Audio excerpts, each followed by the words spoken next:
Terrific. So today you'll find that it's a partnership.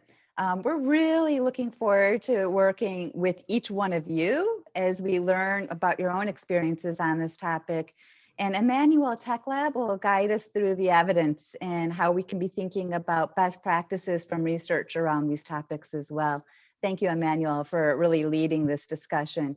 Sharon and I and OED will continue to think about ways that we might be able to share Wayne State best practices, as well as learn and grow and celebrate as a team together.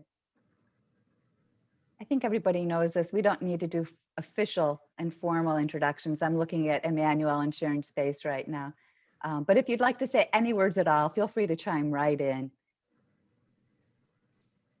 What are you going to say to that, right? Okay, let's just go right forward. So here's our agenda for the day.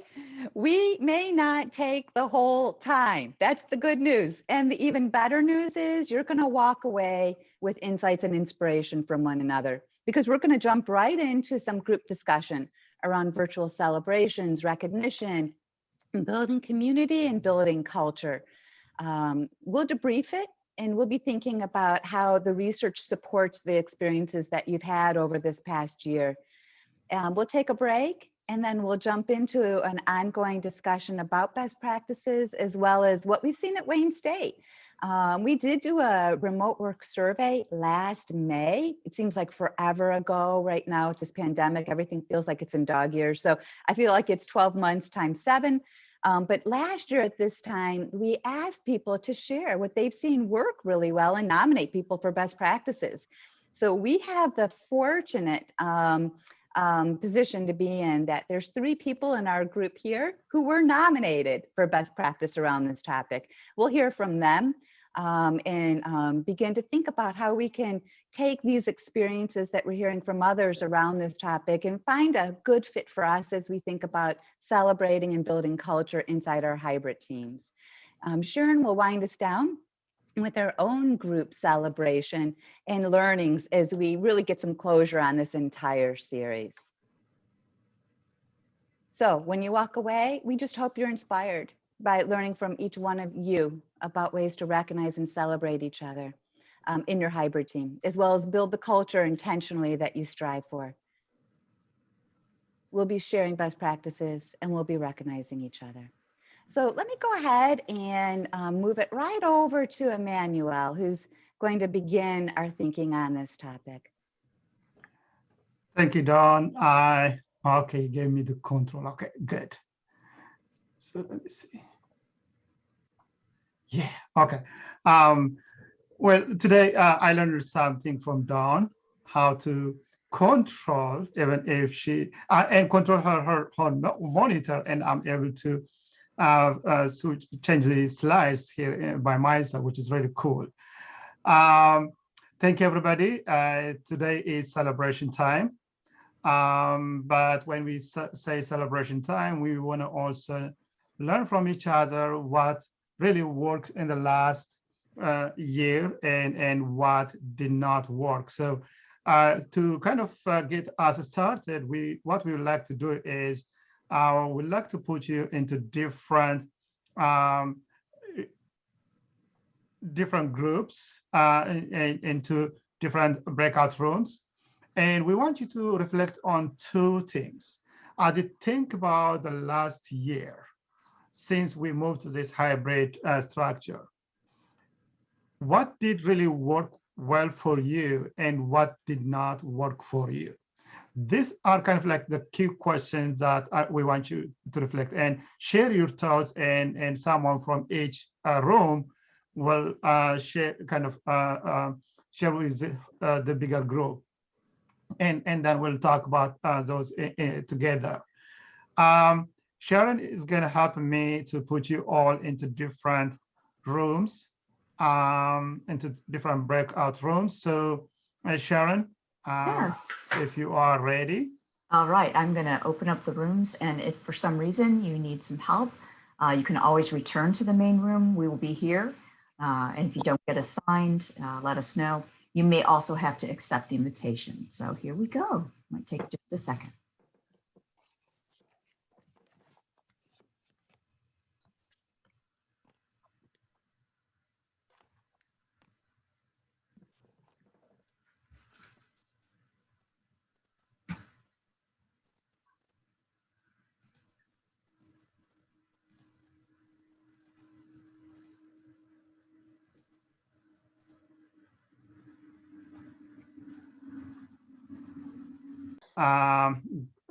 each group kind of share what your main points were in terms of what worked and what didn't work. Who wants to start?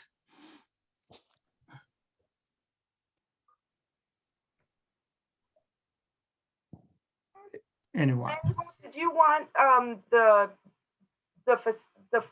folks like us to recap, or would you like some of the folks in our groups to speak up?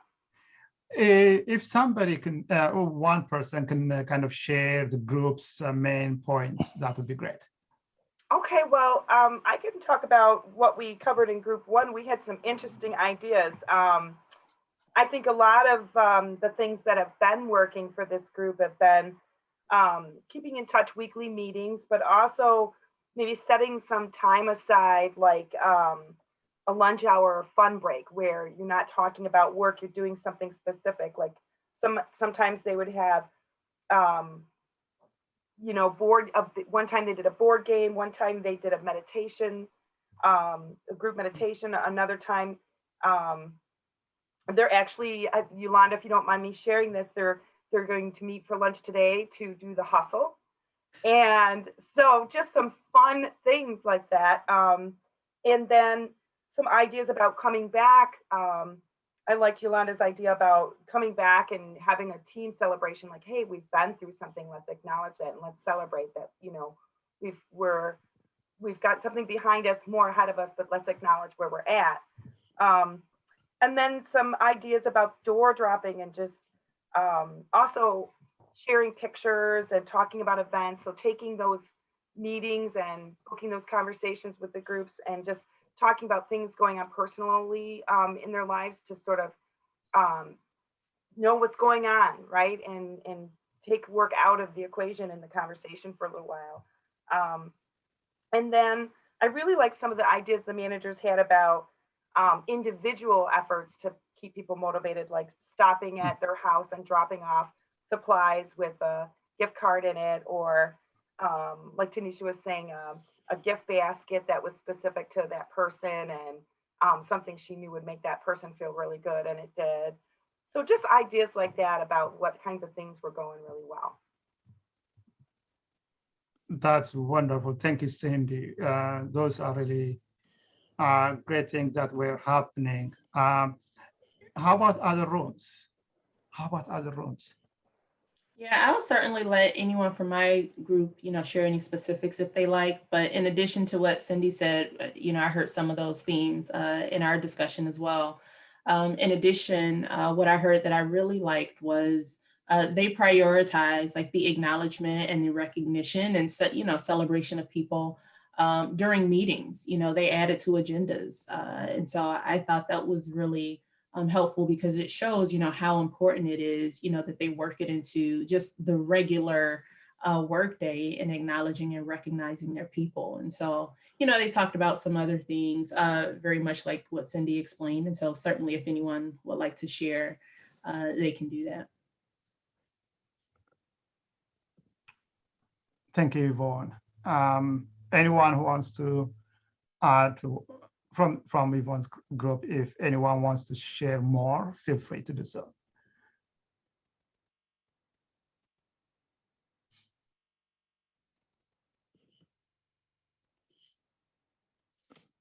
I think probably Yvonne, she might have summarized everything that the group said. So these are really interesting points, interesting ideas, and this recognition, which is actually also one of the main things that we'll be talking about today. How about other rooms? How about other rooms?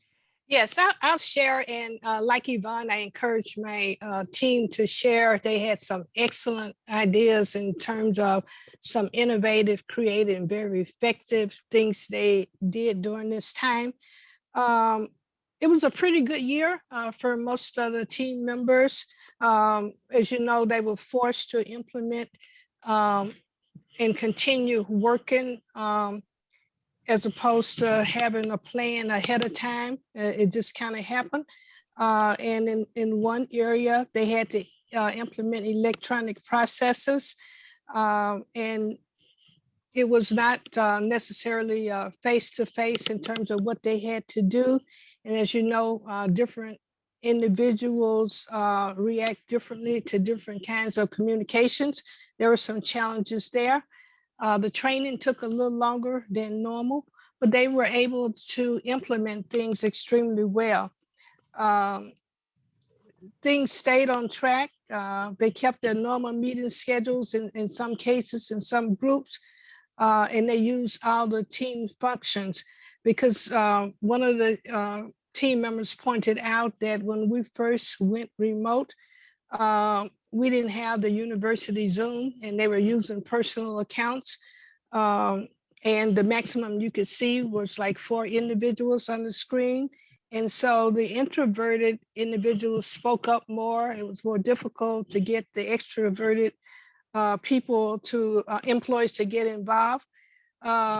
So those were some challenges, but then they had some free offering for Zoom that they were able to take advantage of.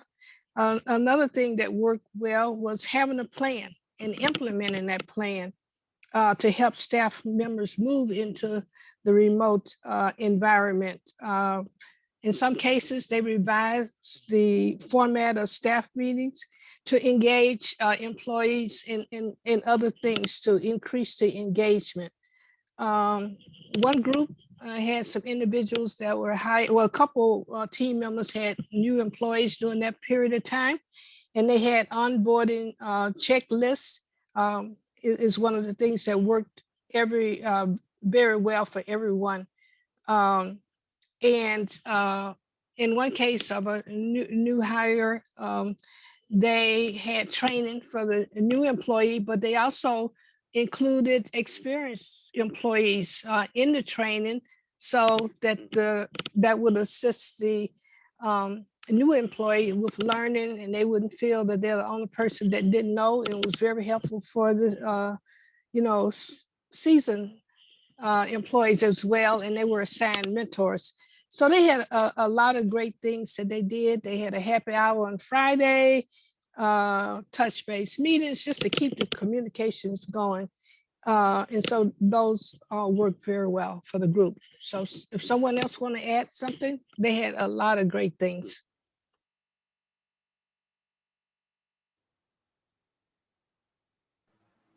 You're muted, AJ.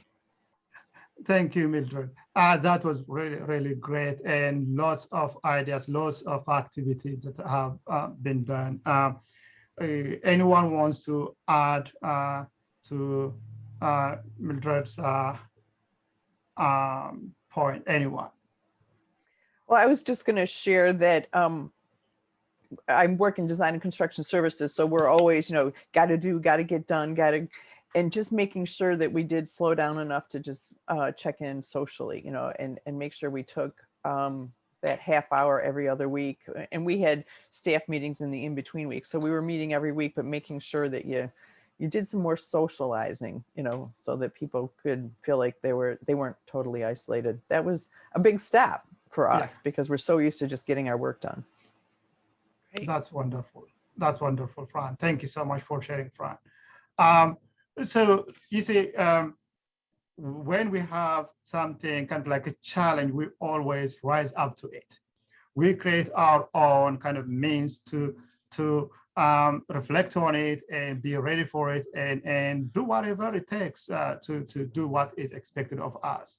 And these are really great things that have been done. And the onboarding checklist, for example, that by itself is a great kind of resource that could also be shared among other people, where particularly in this remote setting, which is really, really cool. Thank you so much for sharing. Other rooms. I didn't know how many rooms we had. So did we have 4 rooms? We had 4 rooms together. Okay, so so I think we have one more. Anyone from the last room? I can speak for our group. Yes. We had a mixed group where there were half of the group was actually on campus. They had a presence the entire time. And they were also challenged with increased workload or having to accomplish maybe what, beyond what they normally would. So the main themes that we talked about were in increased communication and the necessity for that, as well as, kind of the leading by example idea, where even if a leader didn't have to be on campus to do their job, they were there because they knew the importance of, being there because they're asking their employees to be there, or their employees had to be there. So making sure that, they were leading by example and demonstrating, a willingness to do the same thing they were asking their employees. And then the other piece is just, the unique, the uniqueness of the situation required, different types of flexibility and being able to meet individuals, where they're at, and be willing and able to work through and be flexible in ways that we haven't in the past, and we're probably going to continue to have to be, because there are some very, unique situations out there. We talked a little bit about the challenges with childcare, and that's not necessarily going away. And so we were focused more on those things, because the groups that have been doing this for a while on campus and some people off campus,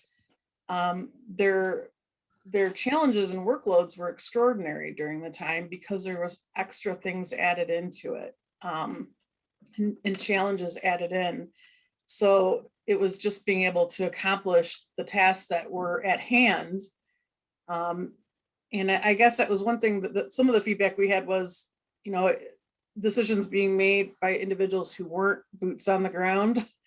And I guess that we spent a little bit of time talking about that, and how decisions being made by individuals who didn't understand what was going on where they were at. So we kind of had a very, our discussion went in a couple different directions because the uniqueness of the groups that we had. So, but communication, flexibility, leadership by example were the primary areas of discussion with us. Those are really wonderful. I would agree. Somebody was who was talking? Somebody was talking. Rob, was that you were in that group as well? Yes, I was. No, that great covering of the points. Great summary, Julie. Thank you. So, Julie, you really kind of raised some of the issues that really all leaders need to be doing, particularly in such challenging time, and that's role modeling. To go above and beyond what's expected of you. If you are asking the same thing from your staff, then you gotta be the person also doing the same thing. So they were not managers, were not supposed to be there, but just to be present there gives confidence that it's not just only kind of asking them to do, asking your staff to do something, but also to show that you yourself are willing to do and to go that extra mile to help and be with them. And that is how we also develop trust. We talked about trust earlier on in the first session. The best way of developing trust is being a role model and to do what you are asking other people to do. And that's really a great experience. And I wonder what the feelings and reflections of the staff when they see their managers are with them, even if they are not expected to be there. I think that's a really great experience. You also kind of mentioned about that flexibility. Again, everybody was talking about flexibility, being willing to hear and to individualize that. Dawn and Laura Lee were kind of talking about last week, and which was also discussed in the first session, knowing what people really, individuals really need, and helping and meeting that need of individuals was also critically important. And those things, even if managers were not told, they did do those things, which is really great to see, and really shows how people can adapt, and managers particularly need to be flexible and adaptable to lead at any kind of situation, right? So those are really great points. You mentioned about some of the things that did not work, like increased workload. I think that's something that was a side effect of only very few people being in the office, and therefore others are not there, so you have to do much more than that. I am assuming that that was also the case for most of you as well. And let's expand on that. Let's see what difficulties did you also face and you saw in your conversation. If some of you can share some of those things that didn't work and how you dealt with them, if possible.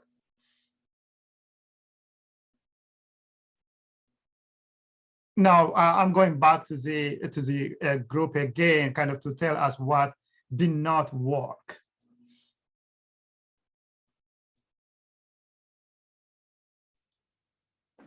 Go ahead, Julie. Well, yeah, I don't want, Nikki, I don't want to talk about something you might be talking about later. But one of the ideas was just that, you know, working with the population, students that are on campus the whole time. And, you know, there were some new procedures implemented, like the COVID testing, and just the challenges of having to, you know, be on campus, be interacting with people and getting them to comply with COVID testing, and just, you know, buildings that were further out from the health center, not coming to the health center and having to, you know, knock on doors and get people to come out, you know, for testing. There was just some unique challenges that I think most of us probably would never have thought about. And like I said, Nikki, I hope I'm not saying too much now. That was the thing that stuck with me the most. And then the other one was with more of an environmental safety group that, you know, has been on campus the whole time. And what they see as a challenge that's coming is that they've been more comfortable being on campus because they're in buildings alone, they're not around other people. But as more people come into the buildings, which has already started to happen, you know, the challenges with people feeling more nervous about that. They didn't mind being on campus because there weren't a lot of people around. Now we're going to be putting people in their space.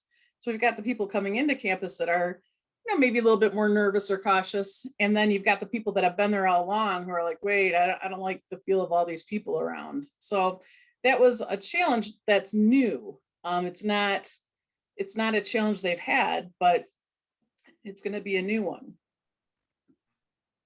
That's really interesting. Given the expected number of people and the space and everything that was required, it was really difficult even to know who is coming and how many are coming, and that by itself unknown situation for managers to adapt and manage this kind of expectations. Thank you for sharing, Julie. How about others?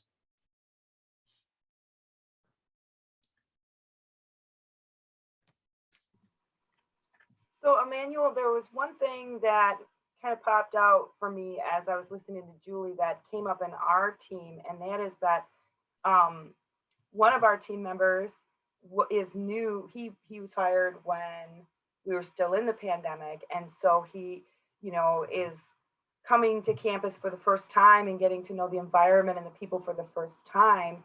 And you know, the folks maybe supervised have been to campus before, and so, you know, coming back to campus with different experiences and walks of life over the past year and a half, and just, you know, looking for ways to build the team and change that dynamic, but still meet the needs of folks who are maybe hybrid versus the folks who are actually coming back and they're going to be there all the time. Some of those kinds of, you know, planning and idealizing in the background. And then another thing was when you have a team that's been together for a long time, just trying to find a way to spice things up and change things up. And, you know, especially when you think about recognition and celebrating as we come back to campus, you know, trying to think of ideas on what that might look like. Those are really great points, Cindy. Thank you for sharing. And there are so many uncertainties coming we were so comfortable when everybody was in person, and we were forced to be asked out, and now we are forced to come in back again, and that creates uncertainty. And frankly, for me, even usually I wouldn't go every day to school just because I miss so much. I now have this desire to go to school every day, but that also means other people may also want to do the same thing, and that creates that kind of tension. How many people do we really want to have in the on campus in the school? But at the same time, even if I was not going that frequently to school, the fact that I'm stuck here in my home office for the whole and a half years, that also kind of creates a tension. Okay, what am I going to be doing, and how am I going to be interacting, and how do other people going to feel about this interaction? I miss them. AJ, Joe, and I were also in another room, and we're also kind of discussing and talking about our own personal experience. Even if our job and our expectations are a little different from the staff, in a sense, not kind of expected to be in the office every day. But we also feel that issue of being alone and be isolated. But the thing that also worked for us was, AJ, feel free, and Joe, feel free to jump in. We had this department head. Her name is, that you know, Christine Jackson. She was with us. She is our department head. And she was, I believe, if I'm not mistaken, correct me, AJ and Joe, she was the only department head scheduling meetups for the department almost every week when we were remote the first few months. And then she changed it to 2 weeks. And that created a really great environment for everyone to be interactive and meeting. And guess what? Many people, many faculty and staff and students, we were able to see each other more often than we used to see each other. That created a different perspective, great opportunity for us to also interact. So leaders really make a big difference what the department can look like. Leaders can influence whether people are going to be happy to be and to join the group or not, or to leave. It's all in your hands. The most important thing is, how are you going to be using your hand to help your staff? And there are challenges. When there are challenges, also your staff are going to look up to you. What's your next step? They may have ideas, they may have suggestions. But if you create that safety, psychological safety that we discussed in the past, they may be willing to express their opinion. But if you didn't create that environment, then they are not going to be willing to share anything. So they are going to be constantly waiting for you to take action and to follow you. So there is so much on you. And particularly now coming back, they are also looking up to you, as you are also looking up the hierarchy. You want directions, you want how many people, you want more information, but still there are so much things that you can do to help your staff to be prepared and be ready. AJ and Joe, if you guys want to share anything that you want, feel free to do so. Sure.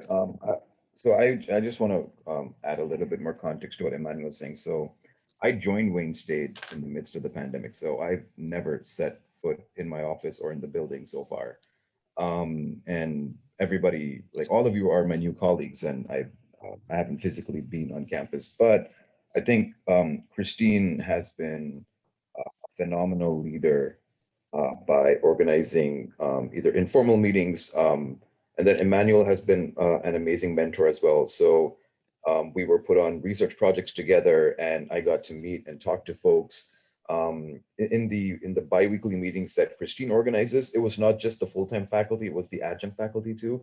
So typically I might not even have the chance to see all of them at the same time, but I got to see them in a group setting, and I got a good sense of what the culture of my department was. And it's funny, I'm sure there's going to be a bit of anxiety for me when I go onto campus for the first time, because it's a new environment. But at the back of my mind, I know I feel so supported. I know that I have this sort of Wayne State identity already built up. It's just going to be me in a new environment, which to most of you is home because you've been working there so long, but I've never set foot there. So I think it's important that leaders set that sense of, okay, you belong here, you're part of this community. And I really got that from Christine, and she had very open conversations. I think she even expressed her own vulnerabilities as a leader, which kind of helped us give us this shared sense of, okay, we're in this together and some of us really don't know what's going on. But having those candid conversations allowed us to know that, okay, there's a lot of uncertainty going around, but we can manage expectations together if we are all in it together. So I think that shared sense of connection really helped me understand that, okay, I'm not just coming in and I'm expected to do these things. We can figure things out as we have more and more conversations, as we understand each other's expectations, and as we understand what's expected of us from the university community, and how do we best serve our students. So I really appreciate leaders who take the time to understand not just what is expected of their units, but what is expected of them as individuals and expected of them and their employees as teams. And putting those 3 or 4 pieces together and having those shared objectives, letting everybody know what those shared objectives are, and then working together towards achieving those objectives is absolutely key, because managing that uncertainty is by and large a big part of what leaders should be thinking about moving forward, and being open to the idea that you might not know all the answers, but you're going to help people figure out what those answers are going to be. I think that's a key part of leadership moving forward, especially in hybrid environments when you have some employees coming in some points of the time. Maybe not everybody's going to be there on campus all at the same time. So how do you manage those expectations of folks who might not be there, the whole time? That's what, leaders are going to have to really pay attention to moving forward. Thank you, AJ, for sharing. Joe, do you have anything to add? You're good. Okay, so here's what we are going to do. I think we are going to keep on kind of adding more to the chat. There is a lot of information on chat I'm not able to read as I'm talking, kind of leading this. But before we do that, I want to give Dawn and Sharon, if there is anything that they want to add, kind of having this conversation in terms of the challenges in the past and what needs to be kind of the future as well. Dawn, Sharon. I echo, Sharon, I don't know if you're about to jump in. I don't want to rudely interrupt you, but I echo AJ saying this is an uncertain time. We've learned a lot over the past 15 months or so about what works, what doesn't work, and we've begun to form habits, and those are helpful habits that we've begun to create. As we look ahead into this new work environment, it's a chance to step back as a group and say, well, which of those habits do I want to keep? What's working for us? And maybe that's a conversation that you have with your team. It's not just a solo on your shoulders kind of conversation. To talk as a team about what should we be doing as we look ahead, and we create a new community, a new form of culture, as some of us may be working remotely and flexibly some of the time, and some of us may not. So just being open, I heard AJ and Emmanuel say, and knowing that it's not all on you. It's just a great opportunity for you to spark a great dialogue and revisit it over time, because you may not get it right, but you'll evolve as you continue to bring this back up and find new ways of getting better. I think that the leader's role is so unique in that way, and challenging now in this time, but that flexibility, because we do have a role and an influence in that role as a leader. As we lead, so does our unit follow, and we built that culture. So we're talking about many things that affect that culture from day one: trust, how we approach our team members, the modeling that we do. So we have that positive influence on our shoulders that way, but we're not alone in doing that. And the minute in our work environment now, we do find what works, what should we not do, what should we stop, continue. I think that's a great way of approaching things ongoing, because it will keep changing. So we're not gonna catch up or go back or find normal again. We are building as we go. That's really unprecedented. So building these capabilities so that we can cope with that, so that we can manage through that, so that we, build up the strength and the trust that are foundational. Then whatever changes come, we may not be able to anticipate those, but we can build this type of work environment together. And I think that's what that flexibility and being able to do that we share when it works and when it doesn't, that we learn from each other. Thank you so much, Dawn and Sharon, for sharing. So we are going to take 10 minutes of break before we go to the second session. But I invite you on the chat during the break, anytime if you come back, just put anything that you took away that you are going to be using in your unit or in your department that is relevant, that's really good for you and for the staff to keep them motivated, keep them engaged, to keep them really committed to the work that you do as a unit, as a staff, as a team. Just put any information on chat. And now it's 10:59, like 11. So let's come back at 11 or 11:10. I like full numbers. Let's come back at 11:10 and just write anything on the chat. Thank you, guys. I'll see you in 10.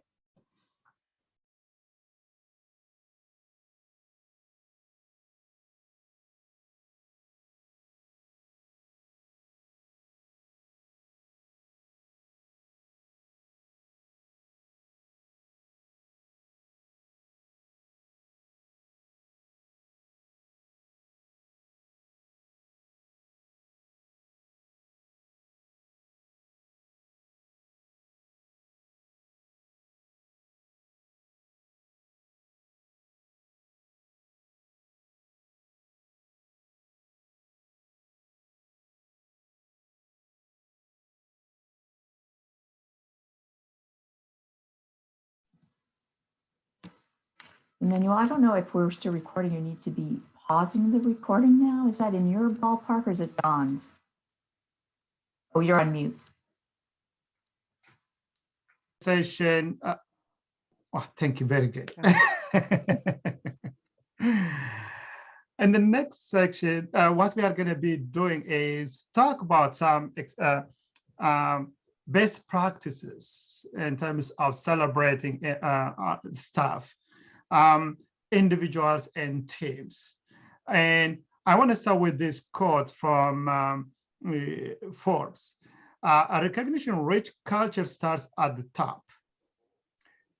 Gallup research shows that the most meaningful recognition comes from a manager, a high-level leader, or the CEO.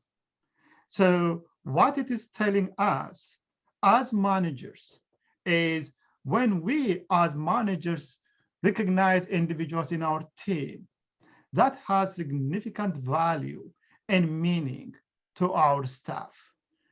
Sometimes we feel we may not need to do that, but when we do that, that makes a big kind of difference in the lives and the value that individuals can give to the organization. So I want to go through a few points in terms of why, if managers make so much difference, why managers don't recognize individuals or their staff members. Before I go to the next slide, I would like to hear what you guys think, what you think, the barriers for employee recognition. Why do managers not recognize their staff? If you could put those on the chat, let me see. Some of the reasons managers may not recognize. Some are too busy.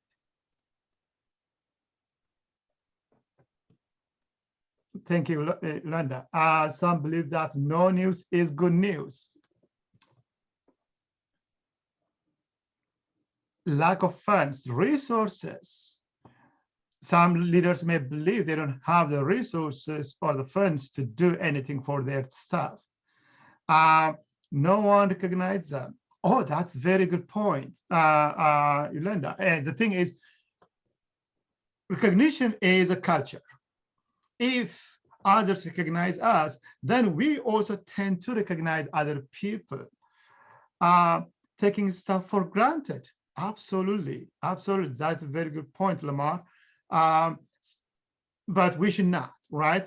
We should not. Individuals are at their free will. Anyone working for us, they do at their free will.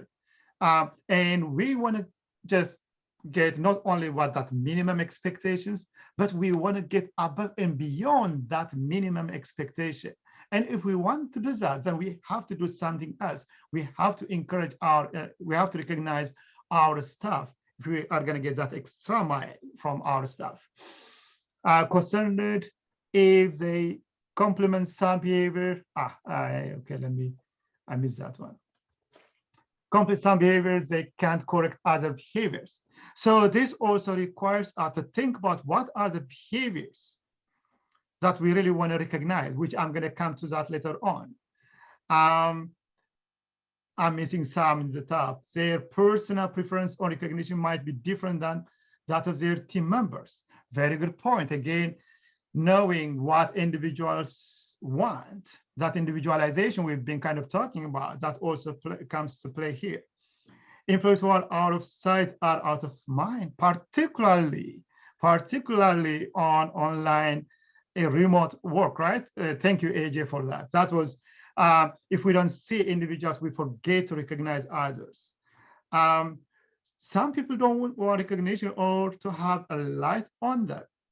Again, that goes back to that individualization.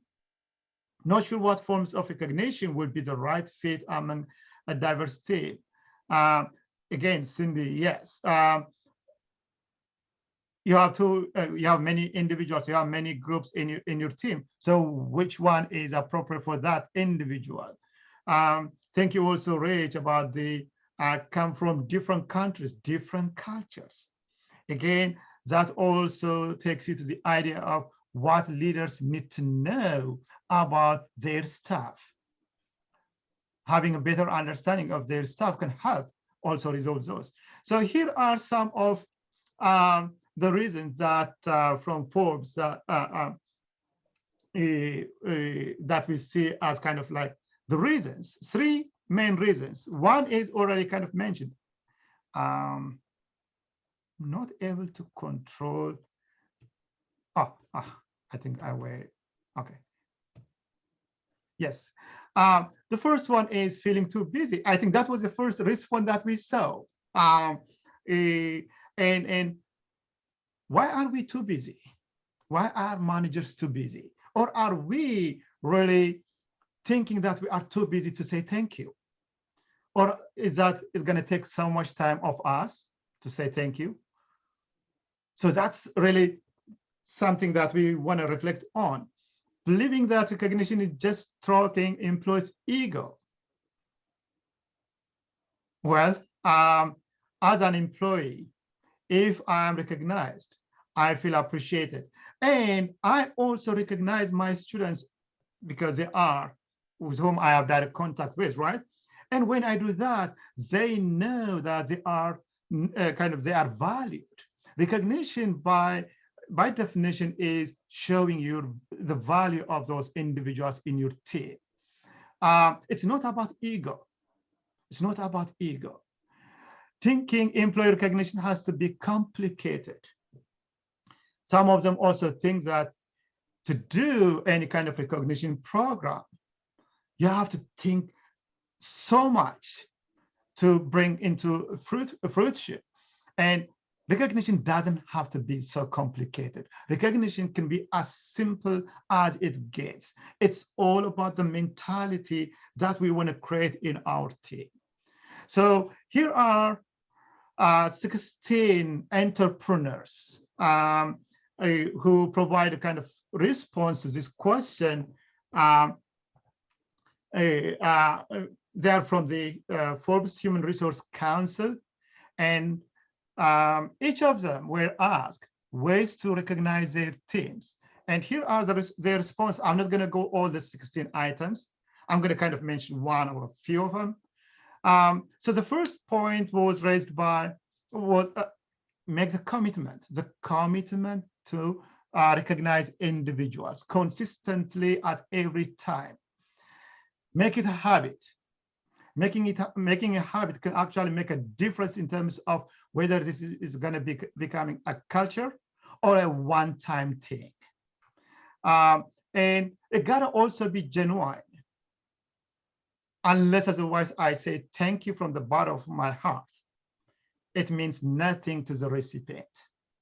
So you have to make that commitment that you are going to be genuine in terms of expressing that recognition, that thank you to the individuals. Somebody mentioned, I forgot who, recognize behaviors that drive values. I'm just jumping to different points here rather than mentioning all the 16 points. Why is that important? Because we want to recognize in value that that's good for the company. If we are recognizing anything, then people may expect recognition for very minor activities that we do. So we may want to kind of also see, has this behavior contributed to the values of the organization? And associating that can also drive future behaviors that are aligned with the company's values. Virtual high fives. Yeah, I think most of you do that. And my wife also works for a company, and they always do that. And they have this different kind of rewards that individuals give to others. Express recognition during meetings. Why is it important? It's important because individuals are in person. You see them. And when you recognize individuals in public and they are present and others are present, that gives more meaning to what you recognize those individuals for. Organize Feedback Fridays. How many of you have this Feedback Fridays, where you are going back, kind of asking your team, how was our team? What did we do? What did we lack? Who did really make a big contribution to our team this week? Having that conversation is going to open a number of other other issues. Probably you as a manager may not have seen it. And individuals or your staff can bring those into your attention during those meetings as well. One thing that most of you have said, personalized recognition. Personalized recognition. One, any kind of achievement could mean something to that person. So for example, today in our previous conversation before we joined, we recognize one of our colleagues here because that has some big value to that person. And each of us also kind of recognizing for this contribution. Why is it important? Because it is kind of showing there is future expectation, there is future expectation that people are going to be engaged in similar activities in the future. Incorporate it in the daily workflow. I like leaders when in the very beginning of the day at the top, sending an email saying, thank you for being here today. I appreciate you are here today to help us to meet our goals. And when you say that, you are recognizing them, you are recognizing their contribution to the organization. And they feel they are part of this team at any time, even if you don't see them. Sending a quick email can mean so much to those individuals, to your staff. We already talked about celebrate personal achievements. I think most of you have said that many times in this recognition as well. These are really few points that are raised by those 16 entrepreneurs to just share their thoughts, how they celebrate or create kind of that culture of celebration of individuals' achievement. And there are something that we can take. I personally always kind of feel saying thank you costs nothing. Some of you mentioned about the cost or lack of resources, right? As long as we pay the market salary, okay? Every time somebody does something, if we say thank you, that is gonna keep other people also to do the same thing. So these are all about individuals. How about the team as a whole? You need also to recognize the team as a whole. It's not just on only individuals, because you are leading a team. Why is that important? Because it's gonna encourage collaboration. If we as a group, I'm gonna say this, and this from the bottom of my heart, working with Dawn, Sharon, AJ, and Joe on this project has been awesome to me. And I learned a lot. And also I feel I contribute something to this, to Wayne State. And having that kind of recognition as a team can bring everybody to collaborate, not only now, but also in the future. That creates this sense of trust, which I'm going to come point out later on. And when you also recognize the team as a whole, it can clarify these organizational goals. Where are we? What are our goals? What have we achieved as of now? What's remaining? You remember what we said earlier, kind of a few minutes ago about Feedback Friday. Those could be tied with the whole team activity as well. And this can also reinforce team's sense of meaning and purpose. When individuals are together and recognized as a group, they are one. If you look at soccer teams, football teams, and any team, when they win, they all celebrate together. When they lose, they also feel the pain together. That oneness, that togetherness is important, and you, only the leader, can actually do that. And you have that responsibility. And the last point, of course, can inspire trust. I can't tell you how much trust I have in Dawn, in Sharon, in AJ, and Joe working on these projects.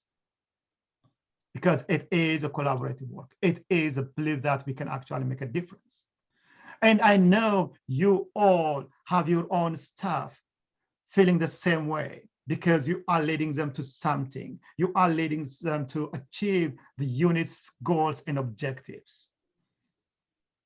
So I'm going to stop here and kind of give back to Dawn for her to share what we know from the sample from the survey that they did last year. Dawn? Yeah, thank you, Emmanuel. I noticed in the chat that some people are having some sound difficulties. Just double checking is a process check. How do you hear me? How are we doing? Okay, great. You know, in the beginning of the session, I alluded to the fact that we did a remote work survey last May. And when we did that survey last May, we asked people about their experiences. Can you guess what their top challenges were last May at this time? Feel free to just shout it out. What do you think was the big challenge last May at this time? Technology. Yeah, still is sometimes, right? Mm-hmm. Technology. What else was a huge challenge?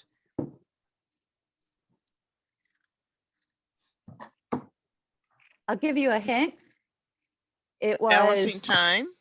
Tell me again, Laventra. Balancing their time. Yes, that was one of two major themes, Laventra. Balancing time. Either I just don't have any boundaries, I'm working all the time at home, and so I'm not being able to balance my personal life and my work life well. Balancing time. And there was another top theme that we sort of alluded to when we talked about the challenges in virtual recognition and culture building. And that was around the sense of the missed water cooler moments. Share with me, does that feel consistent with your thoughts that we have the loss of these informal connections, and that required us as leaders to think about more intentional, more formal structure around gathering spaces? And so as we think about that as our backdrop, people are having challenges. We asked them in that same remote work survey, we asked them in the same survey, what are you noticing are some really great best practices? And I'm going to put into chat as well as share with you in a little bit of a larger way. Let me see if I can make this a teeny bit bigger. Technology, Sherry, technology. I don't know if I can. I got about 5 different things open to see how to make this a little bit If you can bigger. add Zoom. Here I go. All right. So when we asked for people to nominate best practices at Wayne, we really noticed it fell into a couple of buckets, and some of the things you said already in your groups were working for you around creating within our teams a sense of community. You know, in the article that I shared from Harvard Business Review in chat that was called "What a Year of Working from Home Has Done to Our Relationships at Work," what we saw was that teams, internal teams, small group teams were connecting more than ever before and creating deeper connections than ever before. In fact, in research from Microsoft Teams, they said that 87% of an increase occurred in small group connections through chat and one-on-one connections. And so people really deeply connected. As we skim these best practices at Wayne, shout out, does anything kind of strike a chord with you that sounds maybe as a new idea, something that you might have heard, you're thinking about continuing doing, this idea of deepening our connections as a team? More frequent check-ins. As Emmanuel said, it's free to say thank you. Icebreakers, to get to know people at a social and personal level, not just a work level. Virtual kudos, and Nikki said we can use Teams for that. There's an app called Kudos. Learning together as a group. Marketing was known for using TED Talks as a regular discussion point and learning together about it. Creating a virtual book club. And so we can deeply connect as a group. We may also find, as we build the ways that we connect socially, that we're inspired to think about continuing to try some new ideas inside our hybrid group, connecting with everybody in a larger group setting as well, not just within our boundaries as an internal team. And so finding ways to use technology for a water cooler channel, perhaps, could be one idea that we saw as a Wayne State nominated best practice. We talked about fun. Continuing to use technology, Cindy says, like Teams and Zoom, even after we return. Maybe we're inspired by art or inspired by music. We bring that into our group setting and we find new ways of coming together as a group. And then the last area that Laventra, I heard you say, we may be struggling with our boundaries, right? Our work-life boundaries. That's one of the major challenges. How can we as leaders help with that? Well, some of the nominated best practices we talked about inside our small groups. And that was, you know what I mean? I'm just going to be a lifeline to people. I may drop off a gift basket. I may send a birthday card to show that I care. I heard this regular meeting idea, maybe it was Yolanda, I can't remember, say that we're going to do the hustle together. We're going to have some fun. Maybe we do yoga. Maybe we meditate together. Maybe we have some other form of virtual de-stressing. Maybe it's happy hour. I don't know what your elixir of choice is around showing that you care as a human being as much as a work colleague. And so thank you so much, Sharon, for popping this flyer into chat as we think about just inspiring our thoughts on how can we, as we move into this hybrid world, continue things that are working, but also start thinking about maybe finding new ways to connect as a group. In that survey where we had nominated best practices, we are so grateful to know that there are 3 individuals in this room today who were spotlighted by their colleagues for what they're doing. That's really something that they appreciated. It really helped them during that time. I turn the floor over to Nikki, who's going to talk a little bit about communication and just her learnings over the past year and how she's using that learnings as she looks ahead as well. Welcome, Nikki, and congratulations on your nomination. Thank you. I really appreciate that. And good morning, everybody. I guess it might help to give some folks some context about the work that I do. Most of you know that I'm the Director of Residence Life on campus, and student housing has been very active over the past 15 months. So we've still had students that we've needed to support on campus. I lead a team who has really been hybrid since the inception of the work from home mandate that came out from the governor before, and the flexible work arrangements that Wayne State provided us with. We had 7 community directors who were working on campus with our student staff, while those of us in the central office really headed to our home offices. The start of COVID, we had about 3,200 residents living on campus with us, which dwindled significantly by the end of the winter 2020 semester. And I think for me, it hasn't only been about engaging our professional staff, but also our student staff. We have about 200 student staff members who are still, have been around campus supporting our residents. So what has been most important for me and sort of my own high impact practice has really been about communication is certainly the theme. So a lot of people have mentioned the things that I was going to talk about this morning. So this might be sort of a recap, but, we started out at the beginning of the pandemic when we had this hybrid team doing daily check-ins with the team just to make sure that everybody was getting the right information in a timely fashion. And it was not only about what I was getting from senior university leadership, but also for me to understand from my team what was happening on campus. That really helped me advocate more appropriately for my team who are working on campus as essential personnel and really didn't have any flexibility to work from home. They oftentimes had to directly engage with our students who are on campus.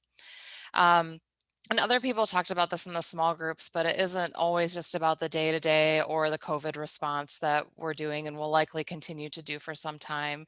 We did a lot of fun things too. We did trivia, virtual Pictionary. I mentioned in the chat that there's a lot of ways that you can integrate fun stuff into Teams, so I would encourage you to explore that a little bit. We even had a meeting once where some alpacas visited from a farm. Somebody like FaceTimed some alpacas, and that was a lot of fun for folks. Eventually that decreased to meeting every other day, and eventually then, we're just now doing check-ins during staff meetings, one-on-ones, and other project meetings. This was really mirrored for the student staff that the community directors were managing. And I think that's something that I learned that originally didn't work well, but I had to kind of adjust and make work well, is that when I needed something very clear communicated with our student staff who are implementing processes, I emailed the student staff or had a virtual meeting with them directly so that we weren't playing telephone and messages weren't getting muddied and things like that. So, but that also helped the student staff really understand that I was listening and was trying to advocate for them to the senior leaders on campus who are making decisions. So I think AJ maybe mentioned this as well, but showing my own vulnerability as a leader, navigating something that none of us had done before, really built a lot of trust too. It was initially when we went through all this, it was really difficult. Nobody really knew what they were doing. We didn't have these best practices. And whenever I could show, the fact that I didn't really know what was happening and could engage my team in helping me make decisions, that made a big difference too. I mentioned advocacy a little bit, so communicating up, that was absolutely paramount in this past year. Julie, mentioned this a little bit before when she recapped our small group conversation, but senior leaders who were making decisions couldn't always see or feel what the team on campus was doing or whether or not the plans were really making sense in reality. Something else with communication that was really important is setting clear expectations, but also doing some role clarification. So we have a pretty big team in housing and residential life, and it was just really important that everybody knew what each other was doing so that we could support each other appropriately. I think that went both for those of us who were working remotely and for those of us who were on campus. We utilized the flexible work arrangement form that was provided to us by Human Resources and expanded just a little bit to make sure to communicate deliverables in a very like clear black and white kind of way. Something else with expectation setting is that I would recommend is also communicating expectations for how to engage virtually. You know, we're all having these Zoom meetings or team meetings. I can always see on my team when somebody turns their head to go to the side chat, to go to the back channels. And so really trying to work with the team to set some expectations about when and how we engage in that way, because it's not necessarily something you would be doing if we were all in a room together.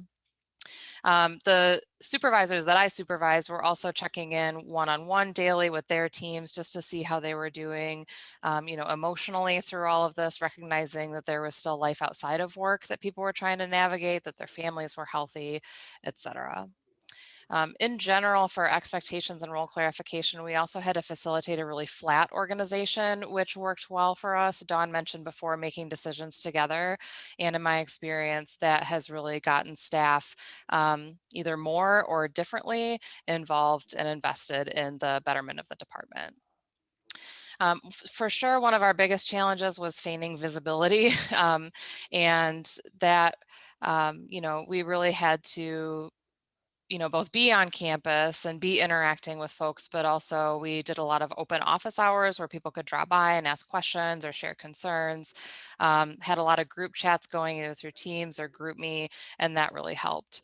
I used a lot of status messages on Teams to let people know if I was available. And then I also used the do not disturb in a way where, you know, if I were on campus, I would have closed my door so that people knew whether or not I was available for a chat.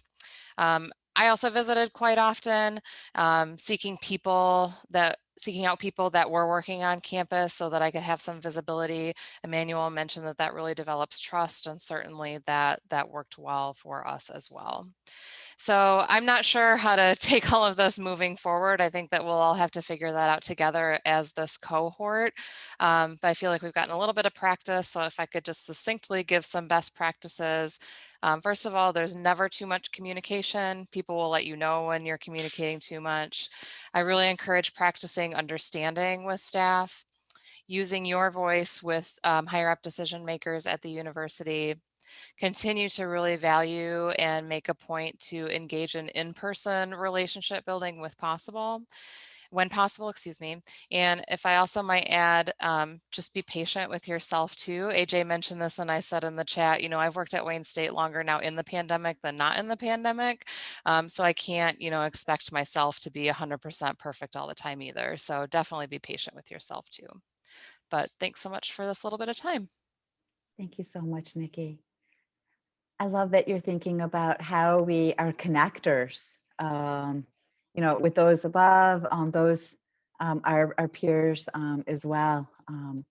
Katie also is thinking a bit about communications and just really the strategies that have helped over this past year and what's guiding her as she moves forward. Knowing we just have a few minutes time as we look at our clock, but Katie, thank you so much for sharing your experiences and your ideas with us, and congratulations on your nomination.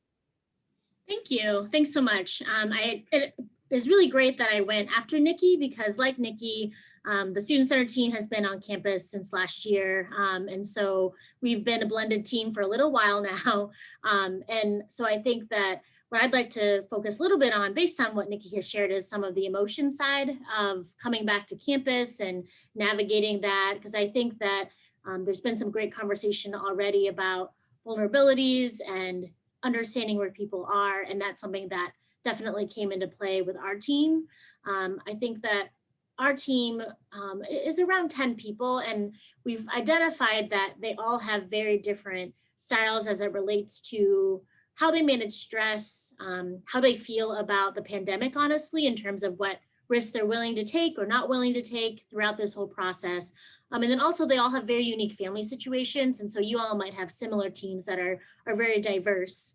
And so that required often having a lot of individual conversations to manage some of the emotions involved. I think some of our team members felt like they couldn't share that they felt comfortable with things because others were so willing to share that they were nervous and anxious about things. So they didn't want their feelings of comfort to discount the negative feelings that some of our team members were having. But it's important that everybody's feelings are validated. And so I think, for example, some of our single younger professionals didn't have the same childcare challenges. And so they wanted to be able to move on and help however they could, but also didn't want to lessen the burden that others are feeling or the impact that has on that team member or our team as a whole. And so I think that was interesting to navigate and be able to better understand. A point that comes to mind when talking about recognition is also some team members don't want to be recognized in front of other people. For them, recognition is being given more responsibility. And that came into play, especially in this kind of blended team situation of when only certain numbers of our team were on campus at a time, it was up to them to do certain things. And so we put into them, or we gave them responsibility that they might not have had, which required a lot of cross training and learning a different part of their job that they hadn't before. For example, understanding how to look at a leak in a back of house area of our building might not be something that our more administrative kind of reservations folks might have been normally accustomed to. The other piece that I'll put out there as it relates to team is making sure you do not underestimate your team members. And so for us, from the beginning, something that grounded us as a team was our student staff. We have about 60 to 70 student staff in a normal year. And so what kept us going and motivated and unified throughout this whole process, we're looking out for our student staff and making sure they are comfortable. And like Nikki from the beginning, they were responsible for being on the front lines, enforcing some of these policies, particularly being security monitors at the student center front desk area. And at first, we were very nervous that they wouldn't be willing to do it. And we're kind of planning all these things behind the scenes of what we would do instead. Would we hire outside security forces? When in the first conversation with the students, they volunteered and said, I'll do it. I will keep our building safe. And that goes back to this idea of trust and team and loyalty and care that you have to instill before you get to a moment like this. And that is what made us grateful that we had that already. Because our team members were willing to put themselves out there in ways that maybe others might not feel as comfortable. So I think the final piece that I'll mention in terms of looking ahead is, I feel like from this experience, we've gotten to know our team members on a more personal level, whether it be based on their issues with navigating things or with just seeing the background of their houses in some places. So I think that's something that as a team, we want to make sure we're not going to lose that personal connection with our team members just because we're all back in our stale offices. So making sure we're taking time out of our work time to get to know each other, to check in on, hey, how's your dog doing? Because how many of us haven't seen each other's dogs ever, other than maybe on social media or something. So I think that's something that we want to make sure we're being consistent on, is getting to know and checking in on how our folks are doing outside of the work environment as we transition all back to campus. Thank you so much, Katie. I love the focus on individuals and the emotions that they experienced. Yolanda is our last nominated Best Practice Spotlight. Who is really going to just kind of share what's kept her organized, how she was able to create these communications within her group in a real quick time span of just about 3 to 4 minutes. I know it won't nearly do you justice. Thank you so much, Yolanda, and congratulations on your nomination. Thank you, and hello, everyone. Can y'all hear me? I'm not on mute, right? So I'll go rather fast because we're short on time here. Some of the things that we've done over the year, again, anyone who knows me knows I like to have fun, but I also think I can jump off of a roof and catch the stars and the moon at the same time, and that's, not possible. So some of the things that we've done included pretty much virtual lunches, virtual shots of joy, which is something we did in the office, and we just moved it virtual, which is pretty much where you take a little shot glass with water in it, and you share an accomplishment that you achieved during the week, or you recognize another team member and we all take a shot. And we tend to do that maybe on Fridays if we remember to put it on the calendar. Some of the other things, we do our virtual weekly meetings, also a training. We do trainings related to like working from home, how you engage with people. We also do meditation and tapping, where we are producing or promoting positive energy. Last week, I taught the team how to do an energy cleanse before we go to a meeting, because we, you deal with a lot of different personalities and you want to promote positive energy. But something else that we did that I really did like, because I'm big on self-care, one day we just took the time to talk about how we were impacted by the pandemic, social injustice, and anything else that was going on in the world. So I think one of the most important things that I've learned as a leader was the importance of reminding yourself to take time to pause, breathe, and then move forward. And remembering that you have to get your feedback from your team, and not only get their feedback, but as it's been said more than once, make sure that you're trusting your team to get what they need done, and that you're not, making people be so productive that they get burnt out. You don't want to do that. So I'll wrap up right there. I think I did that in less than 3 minutes. I'll never look at a shot glass the same. Thank you so much, Yolanda, for sharing your experiences and your sense of fun. It just really shines through. Thank you. Thank you. I'm transitioning right over to Sharon, who's going to wind us down. Oh, thank you very much. And we do have a couple of fun and interactive things at the end. I know we're getting close to time, so if you can hang on to that, please do, because we're going to all join in. So we're going to just take a moment to reflect a little bit on this month together that we have spent, the time commitment that you've put into this, and knowing that, we want to build on this just because our learning has ended. No, these sessions might have ended, but our learning goes on. Let me just make sure I'm on the slide. Can you see? Is it moving? All right. So overall, for this experience together, we had some goals to support your learning development and growth, number one, but also make sure that we apply that to increase our team effectiveness and engagement in this hybrid and crazy environment. And along with that, creating that culture and that climate where staff feel supported and satisfied and valued in their job. I'm just going to bring this up quickly to kind of jog our memory, because I want us to think about what we've learned, what we might be applying and trying out already, and what we are going to need support on. In session one, we really set the foundation for trust, for the remote work environment as a whole, and the trends that we're seeing with that. And also just how we engage our team, that connection that we're missing, and really building engagement within a team. In session two, we talked a lot about ways to communicate, how we collaborate, and how we coordinate work together. So we went over something called the collaboration continuum, if you remember that. Stages of team development. Are we forming, norming, storming? Where are we with that? Where are we in as far as performance? Are we kind of peaking out? Are we receding? And how can we think about coordinating better and collaborating if we understand what our strengths are and what really motivates us as individuals and as teams with unique abilities? In session three, coaching and corrective action conversations, flexing our leadership style, really considering a balance of needs of our unit and all of our stakeholders, and things like situational leadership, Johari's window, how do we see each other? How do others perceive us as well? It's a lot.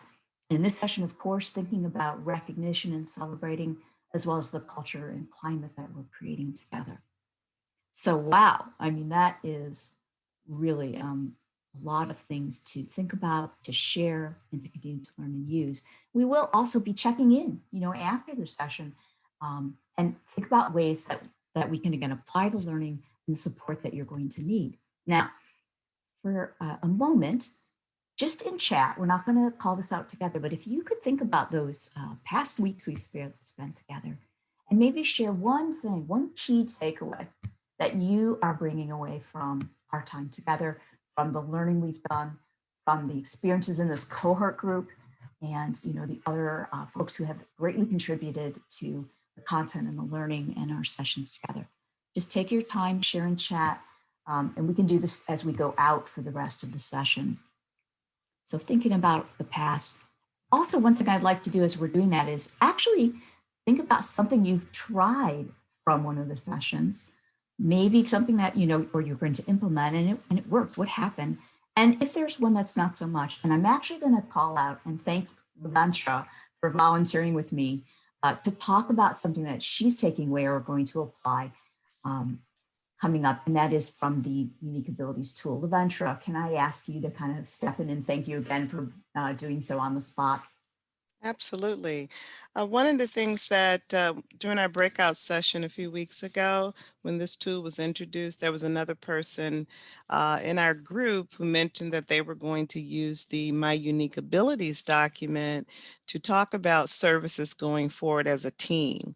And so I said, that is an excellent idea. I'm going to implement that as well.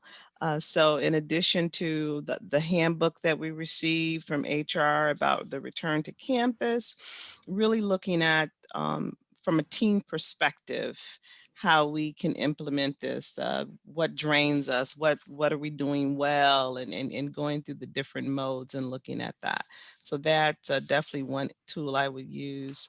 And also the Johari window, I really, really need to review that when we as we continue to have one-to-one with our staff. And also I need to speak to Yolanda because apparently I'm not having enough fun.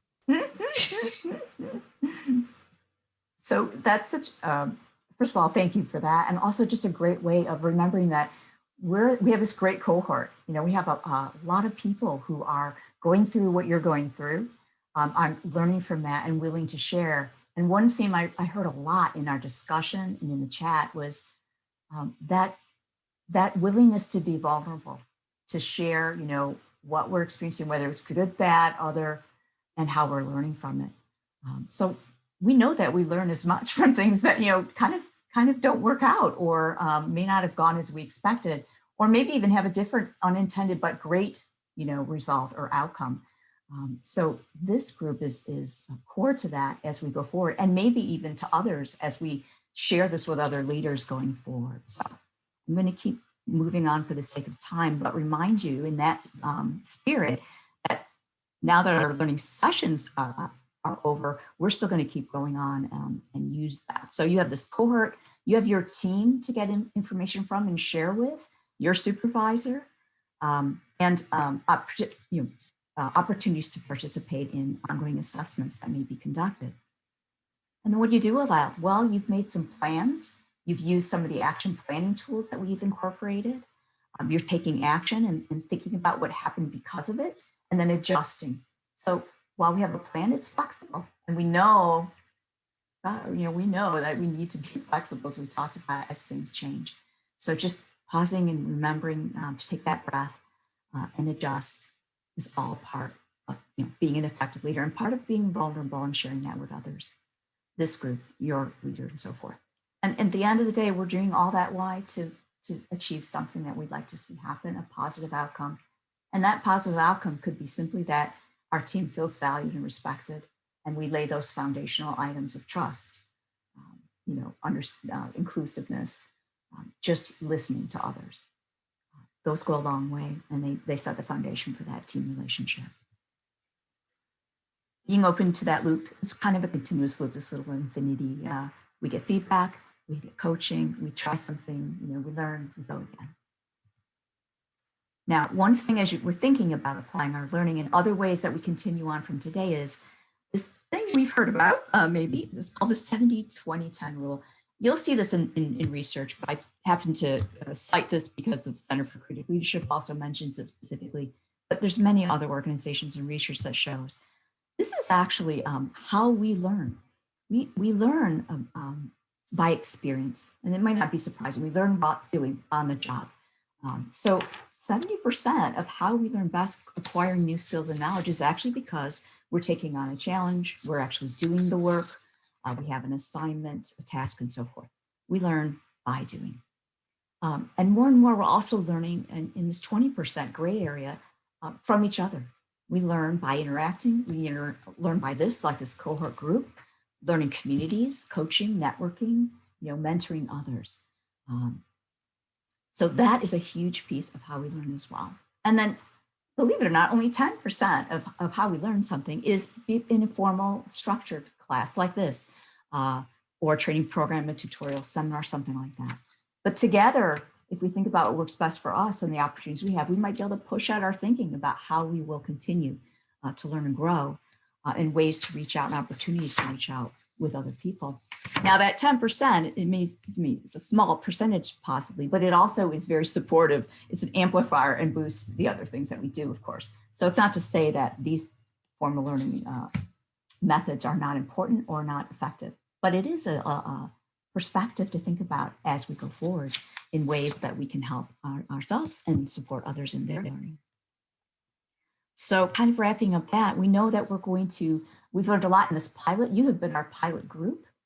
We've learned as much from you, hopefully, as you have learned with us. And we hope to continue doing that and bringing that to leaders across Wayne State. So we've asked our Mike Village partners if they would be willing to actually record some highlights from their sessions. And they have graciously agreed to do that. So look for some of these new resources to come out that capture what you've gone through from sessions 1, especially in videos that will be posted on Accelerate. That's to come. And also we are moving forward with other resources and other opportunities with Alliance. I know Julie has mentioned them in our EAP program. They're going to be helping us facilitate sessions coming up, more coaching and training, coaching, of course, with your HRCs. Possibly there's an opportunity for you as well to buddy and mentor or share, not only with this cohort, but with other folks as well as we launch new learning opportunities. So we'd love it if you'd let us know that, again, either in chat or just getting in touch with us if you'd be willing to do that. And of course, learning communities, formally and informally. We have Wiser, we have this community. We hope that we'll continue to build those out, maybe even specifically to a topic that we find is a priority that we've heard from you and from our surveys. Now, I'm going to wrap up with 2 things that I promised you I would do that are a bit more interactive and that we want to continue to learn. This is the first one, and it's just our quick pulse poll. I'm going to launch this poll. Hopefully you'll see that. You can view the questions and let us know from today, what's your confidence that you will use something from today? I'm going to keep that open for just a little bit. And then we're going to end with a celebration together. Our session is about celebrating today, and so we don't want to end our session without recognition and celebration of this group. All right, and you see that we have about 80% voted, another second or 2, and we'll close this poll. It's gratifying to see, and I hope you feel it as well, that 60% are saying they're highly confident, another 32 saying they're confident, and a little bit in somewhat confident. So thank you very much for that. I'm going to close that poll. We thank you for helping us understand, and we might dig into some of that with some of you again, if you'd be willing to share the reasons for your thoughts here. All right, that's our poll. Share that and download that. And opportunity. Oops. Sorry about that. Let me get rid of that. Last opportunity together is to say thank you. First of all, to those of you who have committed your time and are ongoing helping each other and others in Wayne State, and to the people who have also contributed to making these sessions available. We would not have been able to do it without our partners from the School of Business, Dr. Tekla, Dr. Panapali, Joseph Stremsky, Christine Jackson, our facilitators from Human Resources, all of our HR client consultants and our directors have been with us right from the beginning and right through. Dawn Aziz with Organization and Employee Development. I'm probably missing some folks, Laura Lee Keishley, who also contributed. We thank them as well. And one way we can do that is to send something we call a care note. And there it is, look at that. Hopefully you'll see this in chat. You are on the jump a little bit because you've been in our pilot group. We want to share something that will be launched to the campus community, and some people are already familiar with it. And it's also on a site that we call our Culture of Care. I'm going to throw that in the chat as well. If you go to this site, you'll find all kinds of tips. You'll find resources. You'll find ways to send and show care notes. That's what I just put in the chat as well. You can customize and download those items and make them your own and show people that you personally want to thank them And you can make that as public or not as possible.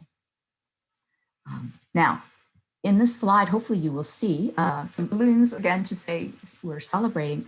And if you roll over or mouse over your screen to the bottom, as I'm doing right now, you should see a little toolbar. So I'm hoping that you'll try this with me. You might see a little toolbar on your phone. You might see it on your computer. If you click on the pen, you will hopefully be able to select a pen color, and actually write on your screen.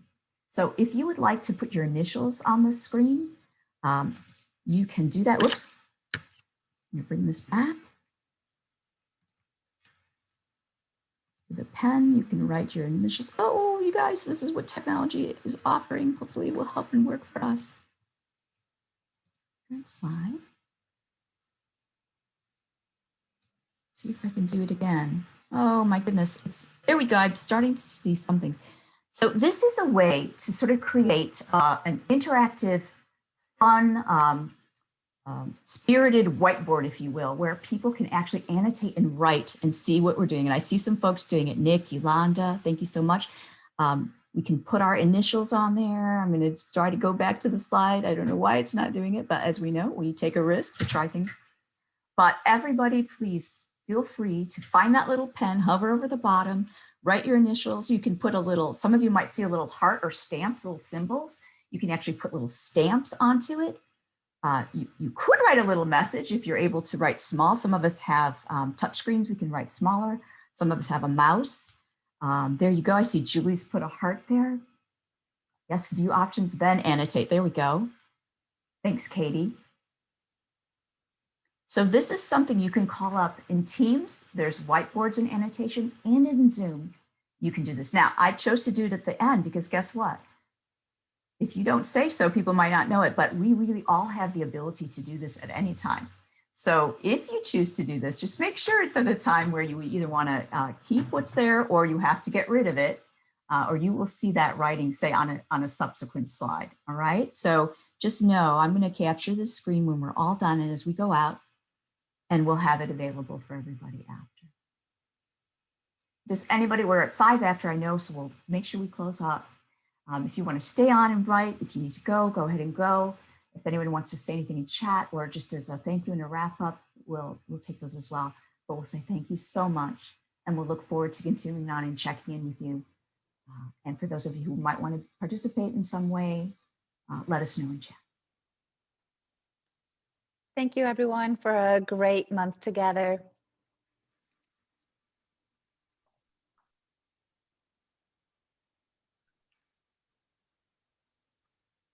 Thank you, everybody. Thank you.